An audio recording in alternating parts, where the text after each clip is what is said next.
I didn't bring my iPad up, so I won't be able to see the chat. So Hey I'll guys, let. we are live here with after probably one of the worst games that I've seen the Cleveland Browns play, well, at least since the Tennessee game. Right. I think that it With this all, kind of talent, yeah, I mean, yeah, I mean, we play bad games, but we've had uh, not very good players on the team and not very good coaching and that type of thing. But to play as bad as we played hmm um, with this talent coming off of that game, very disappointing.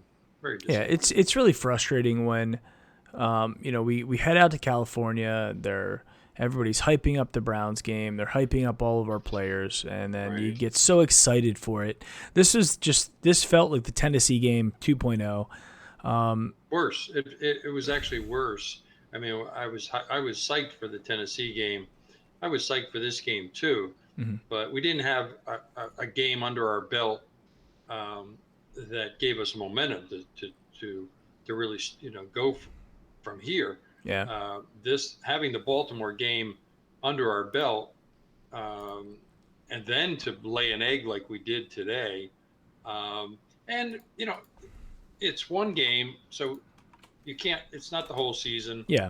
Uh, we got a lot of football to play, Mm-hmm. but the things that worried me were that we the play calling. I thought when they worked, we looked like geniuses. But when they didn't work, and then you kept doing it again and again, trying to get Baker to have 2 or 3 seconds in the pocket was just not working. Mm-hmm. And yet they continued to do it like they did in the Rams game Yeah. and the Tennessee Titans game. Yep. Um, and they knew that the people on TV pointed out you got to get Baker with a 3-step drop and Exactly. throw it. Exactly. They did it once in the second half when they started on their drive and it was dropped or it was thrown poorly or whatever, but they didn't come back to it, and they kept trying to get the 15 to 20 to 25 yard plays, Yep. and he didn't have the time, and so and the fact that they didn't adjust at halftime.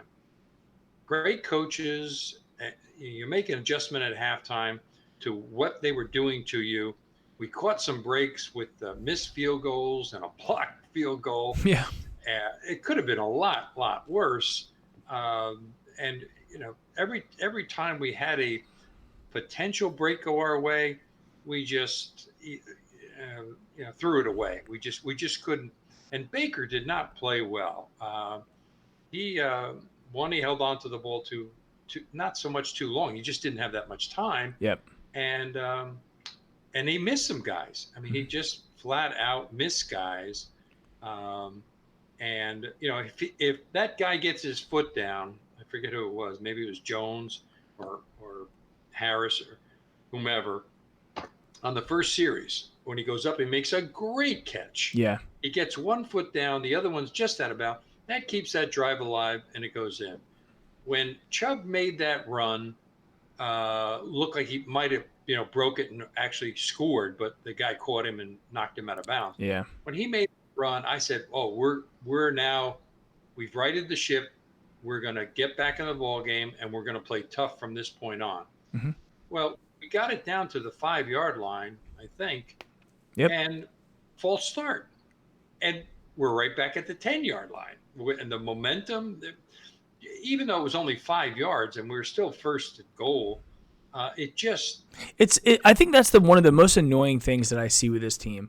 It's we don't know how to continue positive momentum, yeah. or we don't care, or whatever that is. It's like I've gotten past the holding my breath every play now if there's a penalty.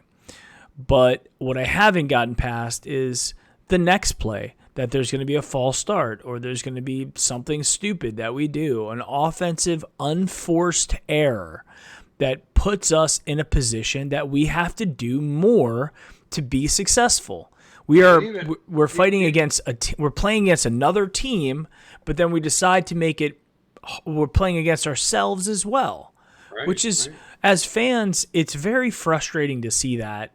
And then you don't see it. You don't see the false starts from San Francisco. You don't see the random face mask penalty that gives them 15 yards on a play.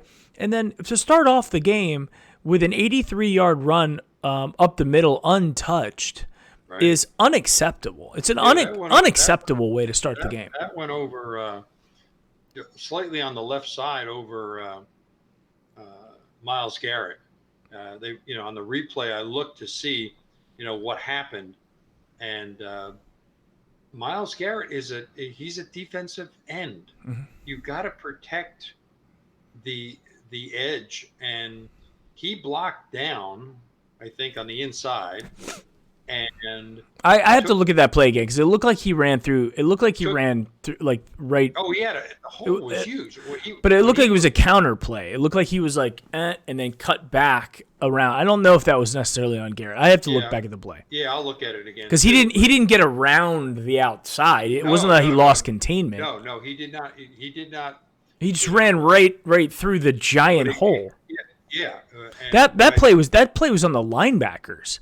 If you get past the defensive line and you've got your linebackers sitting there and none of them even get a hand on the guy, that's on the linebackers. And the safety couldn't. He was so fast. Demarius took a terrible angle at it too. He takes an angle that was like coming up to attack. Like you got to make the decision: am I going to play? Am I going to try to go back and cut off his angle so he can't score, or are you going to go to tackle him? And he just did something in between, and then he got beat by a guy who ran 22 miles an hour. Right. Yeah, and then we actually made it. It could have been a game when we go down and Callaway and Baker threw it a little bit low, right? He threw it a little bit low, but Callaway drops the ball, kicks it up in the air, intercepted, return for 50 yards. And then they turned that into a touchdown. That is the game. It ended there. It started at the run that we gave up first play of the game. It started there from a demoralization. And you're playing away, so they're obviously their fans are going nuts when it's a giant play. And again, Mike, we won the toss. Yep. And we chose to take the ball. We go 3 and out, and the first decision that Freddie Kitchens made was a bad one, and it just compounded. This is the second game in a row, and I said it on Twitter. I'm like, if you're playing away on a big game, it is a disadvantage. Plain and simple, it is a disadvantage to do that. Right. Because if you don't go down, if you don't score on that play, which is it's to make you're basically from a strategic, putting yourself at a strategic disadvantage for the rest of the game. Period. That's what it is. And then they were talking about it on one of the talk shows. They were talking about it the first time when he made the decision to do that. And he's like, that's pretty weird because you've got in the first play of the game, the kickoff, whoever takes the ball, their fans are the most engaged at that point. They're yelling and screaming and they're excited because you just kicked off the game. When you're coming back from halftime, a lot of things can happen. You could be beating that home team by 20 points and they're like demoralized at that point. Or they could just be coming back from the bathroom or getting drinks or whatever, getting food. Either way, most of the time when you come back from halftime, you don't have a fully packed stadium.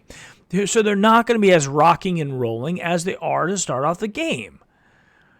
Right. That's what it is. And for him, it is. He's going to get a lot of criticism this week.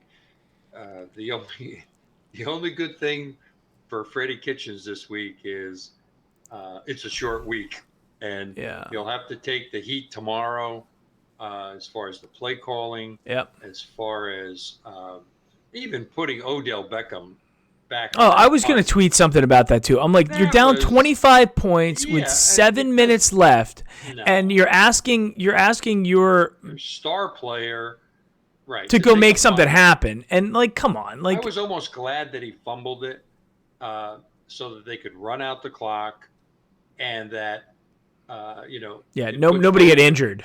Yeah, it puts Odell in the same position as everybody else. He played terrible. He fumbled the ball. He's not going to look at it as though it's all Baker and not Well, me. I don't think It was a team effort. Yeah, Team we effort got if you looked at what Freddie Kitchens said at to the team after the Baltimore game, that they won on all three elements of the game: offense, defense, special teams. We lost on all elements, including coaching. We lost on every single element of the game: offense, defense, special teams, and coaching. All four elements we were dominated in a humiliating loss. And I think the difference between this game and the Tennessee game, although I was more excited for the Tennessee game because of the whole offseason. But the difference between this one and that is this was a Monday Night Football game. This was a nationally televised audience. This is coming off of beating Baltimore handedly away and coming with a little swagger, some purpose. Yeah, we're first place in the. This was for the first place in the division. Now, the only silver lining here is it was not a division game, and just like, and we knew, and we do, and for everybody watching. Number one, if you're not subscribed to the channel, subscribe. Please do that right now. So just stop what you're doing and subscribe to the channel. But for everybody watching. We know that the first half of the season is going to be very difficult. We know that going in, okay? We also, not to make excuses here. I'm not making excuses. We played terrible and we lost the game. We were dominated in all aspects of the game. I just want to make that clear. I'm not making excuses for this. But we did have injured players. This is the harder part of the schedule. We traveled across the other side of the country. And yeah. And it wasn't our secondary either that lost the game. A tell sign of things just not going your way from start to finish were the drive, and I don't know if it was the drive that at the start of the second half that they made that look easy. Bang, bang, bang, bang, bang, and touchdown, game over. Yep. But maybe it was the next drive after that. They started on like the 5-yard line. The only bright spot was the punting. I mean, he boomed some really great pumps, including the one out of the end zone. He kicked it 59 yards or whatever. Yeah. So that was great. But when they tackle third down and they hit the guy 3 yards short of the first down, and he breaks a tackle twice in a row. Yeah. Two series in a row. That. I mean, like I said at the beginning, you've got to get off the field, and we just didn't get any breaks. They weren't going our way. I mean, even the ones that the passes that they caught, that they bobbled, they catch it, right, and they it was literally every break. Yeah, the first series coming out of the second half, I'm thinking, okay, if we stop them, go down and score, we're back in the game. No, we stop them first down, we stop them second down, third down and I don't know 6 or whatever. He throws it down and out, and the guy catches it. I forget who was Carrier would have been or Red Rock. I don't know who was defending, but he wasn't that far off of him. But the pass was perfect. He caught it, takes 2 steps out of bounds, first down, and then they just. Slide down the field. You got to get off the field. When you give up 14 points in the first quarter, unanswered points, and then you give up another touchdown, and that, as we were texting, I mean, there's I think there's kind of 3 big moments in the game. The first one was the big touchdown that they just ran 83 yards to start the game. Yeah, but you can come back from that. You can. The game's not over at that point. That's just the beginning. It sets the tone for the game. The tone was set in the beginning. Then they come down and score again. All right. So now it's 14-0. And then at the time when the Browns were driving down to score, that it could have been, I want to say it would have been 14-7. It might have been 14-10. It might have been 14-10 if they would have scored that touchdown. They throw, Baker throws, and it's not on Baker, but it was an interception that was returned because Callaway decided to kick the ball up in the air to two wide receivers. Yeah, right. And it gets returned for 50 yards. And nobody would have touched him. He would have rolled into the end zone for a touchdown. Yeah, he was open by 5 yards. He would just have to fall in the end zone. Now Baker threw it low. Baker hits him in stride. Baker hits him like in the chest. Right. He catches the ball. He did that last year. The touchdown where Baker a little bit on Baker, but a little bit. I mean, It's a catchable. If you're a professional wide receiver, you need to catch that ball. You need to catch the ball. And Odell dropped a couple too. He dropped the one wide receiver screen. He dropped the other one it was that big long out that Baker threw it a little bit high. I mean, Baker wasn't razor sharp tonight. This was the worst game of Baker Mayfield's career so far. Yeah, and then he fumbled the ball too. He's carrying it in his couple arm. times. We got the one fumble back. Yeah, right. Yeah. And two other plays. The play where he threw the first interception, the deep throw. Yeah. The tight end, and I think it was Brown. Is Brown a tight end? Yes. Yeah, I think it was Brown who was in the game. He made a cursory block on Bosa. Maybe it was on Bosa or whoever hit Baker just as he was throwing the ball. Yeah, on the first interception. Yeah. Yes. So I saw that too because he didn't have enough. If he gets one fraction of a second longer, he's able to put more zip on the ball. And Callaway would have been open. He was open too. Yeah, right. He was past Sherman. Right. He threw it. He underthrew it because he had to rush it, and because he got. And you're right. I saw when they showed the replay. I'm like, there wasn't a block at all on that. He blocked him, but then he sort of backed up and let him take the inside route, which is the shorter route to get to the quarterback. And he never put another hand on him, and that caused the interception. So you throw two interceptions, you fumble the ball, you don't get in from the 5-yard line and have to settle for a field goal. Yep, it was Pharaoh Brown. Yeah. I think that he was in. I'll look at it tomorrow. It was him. I remember seeing that. So that one, and then when they were down there. And it was 1st and 10 after the penalty. I forget. They ran one, and then Baker threw one over the middle. Mm-hmm. And he's not throwing to. He's got Callaway. He's got Odell. He's got Landry, and he throws it to the other guy. Maybe it was Jones or maybe it was Harris. In the end zone. Over the it was middle. Harris. Yeah, and it was a good throw, and if the guy hadn't stuck his hand out, he would have caught it probably, and it would have been a touchdown. Would have been a nice play. But why are you throwing?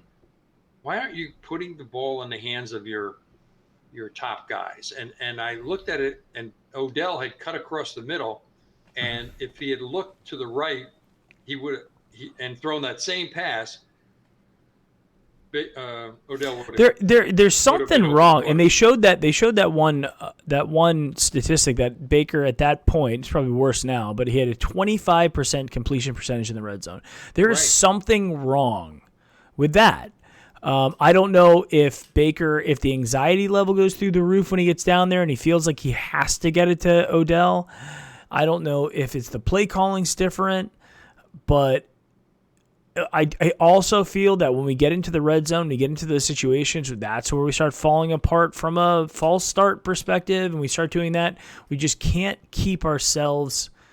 We can't help ourselves, And that was the story of this game. It was Chubb had a good game, including that run, but obviously taken out of things because they had to pass. That was a really well designed play too. Yeah, that was really smart to run because they had given Odell the ball when he went behind Baker in the past. So because I think they threw him a little sweep play.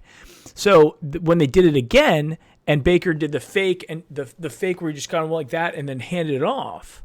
That was a really smart play, and it was great. And I feel like Shanahan had dialed up a lot of creative type plays like that as well. Right.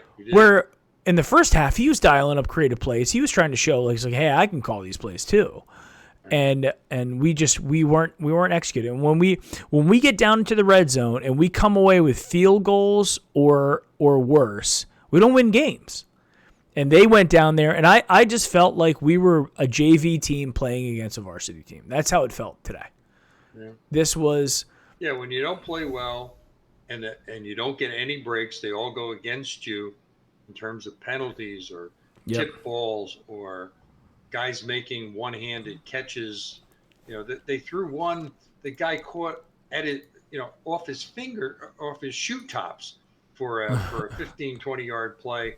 And then, so I mean, everything seemed to, we watched the Virginia Tech game, over the weekend where they went up, 28-0 on Miami in the first half, and everything changed when they threw the Hail Mary pass at the end of the first half with 2 seconds left, and the guy catches it, and you go into the locker 28-7 instead of 28-0, and then the momentum shifted. But luckily, Virginia Tech was able to scramble. But unfortunately, in the NFL like this, when you get dominated this bad, the odds of it turning around, it has happened in the NFL before. I remember the Oilers Bills playoff game back in the early 90s. Big comeback. Where Jim Kelly got hurt and I remember I was listening to that game, was driving. It was freezing cold. It was in the snow. I was driving and listening to that game, and I was like, I went in shopping somewhere, and I was like, it looks like they were down by like 30 points. Yeah. And I was like, and then Frank Reich came in and scored a touchdown. I'm like, that's interesting. They, it's not as embarrassing now. And I came back and I'm like, oh, they're only down by 10 points now. And it was just like boom, boom, boom, boom, and they ended up winning a game. So it is technically possible, but man, is it rare. And you got to get the breaks. You got to get, the momentum going your way. You got to get them to make mistakes. I think we were still in it at halftime. It could have been a lot worse, but it could have been a lot better too. I mean, it just was almost as disappointing as the first game, really, coming on the heels of the Baltimore win. If we don't write it during the week and Seattle comes in, they're going to show no mercy. And if we can't contain Russell Wilson, it could be another, 30-something loss for us. Well, we have a lot to play for. I think here's the situation. We had an embarrassing loss against the Titans. We came back and we beat the Jets. We had a close game, but another loss against the Rams. We came back and we beat the Ravens. And we have another embarrassing loss against the 49ers, and hopefully we come back and play decent and sneak out a win against Seattle at home. I think at this point for the Browns, I think the Browns owe the home team a good game. They really do. And it will set us up we need to get 3 wins in the first half of the season. We have to get 3 wins to get us there. And this does it. We're still technically controlling our own destiny here because we're still 1-0 in the division, right? So we still have a way to go. I think if you look at what happened with the Ravens, I think the Ravens are clearly beatable. And if the Ravens are beatable, then the Steelers and the Bengals are obviously beatable as well. So we still have a lot of positive stuff going on. We don't have to melt down after this. We didn't melt down and quit after Tennessee. We're not going to melt down and quit after the now 4-0 San Francisco. They're a good team. We can come back against Seattle. If we play good there, if we get a win against Seattle, I think all the sins are going to be forgiven, right? We just have to figure out a way to stay consistent and turn it around and have a good game at home, 1:00 game, normal short week, and then we get a bye week, and then hopefully we'll get Greedy Williams and Denzel Ward back. And then after the Patriots, we'll have one more hard game. Let's say 2 more hard games. We'll have the Bills, who look like they're going to be formidable, and we're going to have the Ravens on December 22nd. Beyond that, the Broncos had a good game against San Diego, the LA Rams, as you pointed out in the pregame show. So I don't think the Broncos are going to be pushovers. And then obviously you got the Steelers. The Steelers are going to want to come out and play hard. And the Bengals and the Dolphins should be easy wins. But, it's the NFL. Things could go either way. What's happening on the chat? I can't see the chat. Any Chad is agreement, disagree? Chad is melting down in a just full blown everything is terrible and The sky is Baker falling. Mayfield's awful. Josh Allen's better than Baker. I mean, it's just it's honestly. I had to. People were. I had one tweet. It's just that our offensive line is a joke, and people were piling onto that. They're like, no, Baker Mayfield's. And anybody who's at this point giving up on Baker Mayfield, everybody's allowed to have a bad game. He hasn't even played 20 games in the NFL yet. He's 24 years old. He's allowed to have bad games. Okay. This was a tough game against a tough team on national television on the other side of the country. And his team didn't help him out at all. His defense didn't help him out a whole lot either. Baker Mayfield's allowed to have bad games. He's going to bounce back, and he's going to be okay. All right? So everybody who's sitting there who's thinking the sky's falling or maybe we need to go look for another quarterback next year, you're insane. Okay? That's not right. And the thing that worries me a little more, even with worrying about how Wilson's going to play, is I watched their defense, and Seattle. They put a lot of guys on the line of scrimmage. They more often than not, they got 6 guys on the line of scrimmage. So this whole last game, I don't know if you caught this. I counted. They had 9 guys in the box, half the game. Okay, what is like as an offensive coordinator? Or an offensive play caller, Monken's got to be doing something, right? Even if he's not calling plays, he's got to be looking and saying, "Hey guys, we got 9 guys in the box here. We might want to do something that opens up plays downfield because if you have 9 guys in the box and you have 2 safeties or you got 2 cornerbacks and you have Odell Beckham and you have Jarvis Landry, run down the goddamn side of the field and throw them balls, see what happens." Because you got it, and then the other thing about it, when they have guys, and let's say they're rushing 5, and they're getting to Baker really quick, you have to have somebody underneath to dump the ball off to, because that's the only way they're going to respect it. If you have guys that you can dump the ball off to, like Chubb, or just have one of your tight ends, Ricky Seals, have him just cross across the middle, whatever, have those options available for Baker Mayfield. I will tell you the last kind of point I'll make here. When Odell had the one pass that on the opening drive where I don't know if it was the opening drive, first or second drive, where it was towards the sidelines and it was a little high and he missed it. Right. Nick Chubb was 3rd down.